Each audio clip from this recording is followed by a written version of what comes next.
span ahead out on it. As you can see, there's a nice plume of steam coming off the new V6 engine. I'll show you just how cold it is today. This hull's actually been out already for a year on the Mary Fisher Series 2 795. So it's the same hull, but obviously the superstructure on top is set out in the new Sport version. So you've got access down both sides of the wheelhouse. You've got a nice big bulwark door on the far side there. You've got these bigger bathing platforms similar to the Mary Fisher version. And this one is obviously unique, as I said earlier, because it's got the electric steering. The electric steering is shown here in this hub. So if you see this large version here on the side of the engine, that shows you the electric steering hub, which is part of the new steer-by-wire version. If we have a look forward, the boat benefits from these really big side doors on both sides. Open up the whole of the cabin, so you've got some really good space in there. And if you're single-handed, it's really nice and easy to get from one side of the boat to the other from the helm position inside to get to your midship cleats. And it's nice and easy to take a line on your own, just hook it around the midship cleat here on the pontoon up to here, and then you can jump off and do your forward and aft lines. So really easy single-handed use. Up on the roof here we've got a paddleboard rack, which is another option. We've also got the radar arch. So I normally always spec these on our boat, so you get the all-round white light, and you also get the searchlight as well. And there's a pad there for a radar, which you can add at a later date. As long as you go for the upgraded chart plotter, you can always get radar and auto helm added after you've had it for a year or so. Coming forward, we've got a large cockpit area. This one here's got the cushions. There is also an access underneath the seat here to get into the forward cabin, so you can put your cushions up here straight down into the cabin without having to go around the sides into the boat. We've also got electric anchor windlass, and this one here has got a little clip there for putting in a cockpit table on the bow. So at the front here we've got an offset bow roller that deploys your anchor away, which means you can get on and off at the bow of the boat there. We've got the for sale sign. There's a step plate there, so you can get on and off if you're mooring bow in, which we don't do a lot of in this country, but in Norway and Sweden that's quite a popular way of mooring the boat. Up here we've got this lovely big drip tray, catches all the rainwater, so that feeds it away from the boat. Also a really good grab hold as you're walking around the boat, and that runs all the way down the other side as well. So on this one we've got a triple sliding door, which gives a nice open airy feel to the back of the boat here.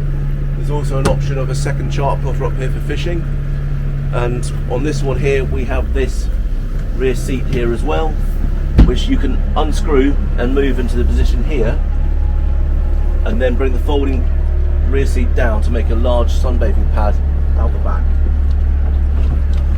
With the cushion in place here and the cushion in place over there, this whole area becomes a sunbathing area. So really useful if you're not just into fishing, you're more into, water sports, sunbathing, and they're calling this boat the SUV of the water. So the idea of this boat is not a fishing boat anymore. It's actually designed for paddleboarding and taking your kite surfing stuff and your bikes and just doing a bit of adventure rather than just fishing, which is why it's no longer called the Yamaha, it's called Mary Fisher Sport. So at the front of the boat here we've got the bow cockpit. There's a cushion here which is removable. There's also one that goes on here. Inside here we've got the electric anchor windlass. Runs off a remote here.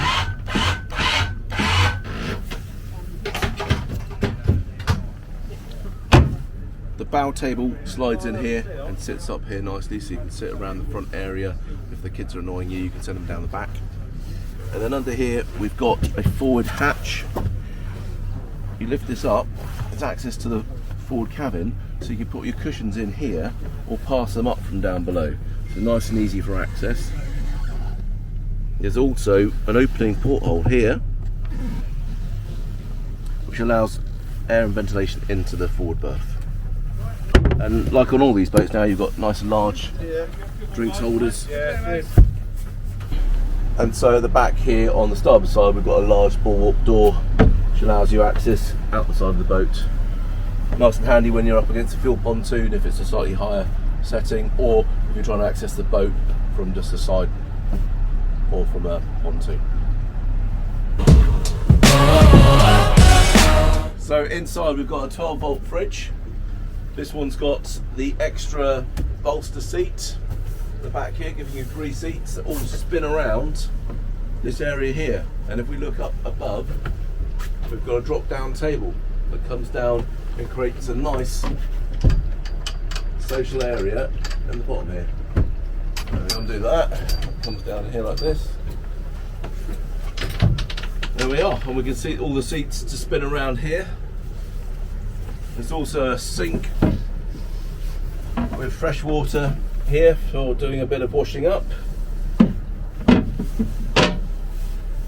And we've also got storage under both sides here. The helm position with this electric steering wheel that we're going to have a close look at in a minute.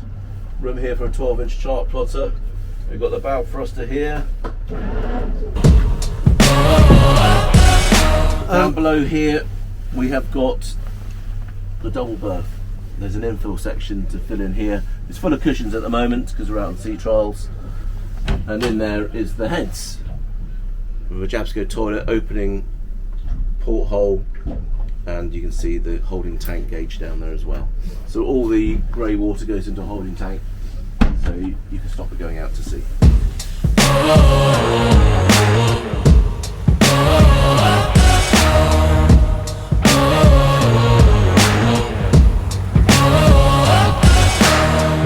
And you can set this steering for the Yamaha control unit to 4 turns up to, I think it's about 7 or 8 turns, maybe more, to get controllable steering. So, and you can actually set it so the quicker you'll go in, the more steering input you would need to correct it. The slower you go in, the less input you would need.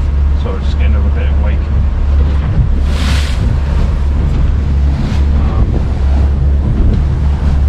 And it's actually so smooth on the turning on this, and so the input is so accurate, it's unbelievable. And you can literally just steer it with your finger. You don't feel no strain, you don't feel nothing on the engine, but you still are connected to the actual engine itself, so you actually know that you're at where you're going. Yeah, so it's not like it's out of rhythm of the boat. You can also set on here where you've got the engine tilt.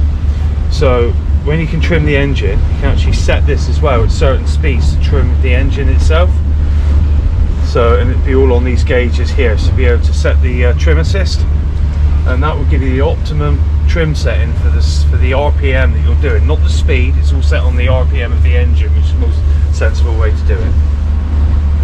These are the best things about these boats that outrank most other engines at the moment. It's the Yamaha integration with the new systems that they've put on. It's absolutely, and you can have a joystick activation even on a single engine boat now, which is absolutely phenomenal. So you can dock it in different conditions, even if the weather's pretty damn blowy. Yeah, even with a single engine boat, you can actually dock this with a joystick and have all the faith to put this boat exactly where you need it to be. Nice. Right, we'll just open it up and see how we get on.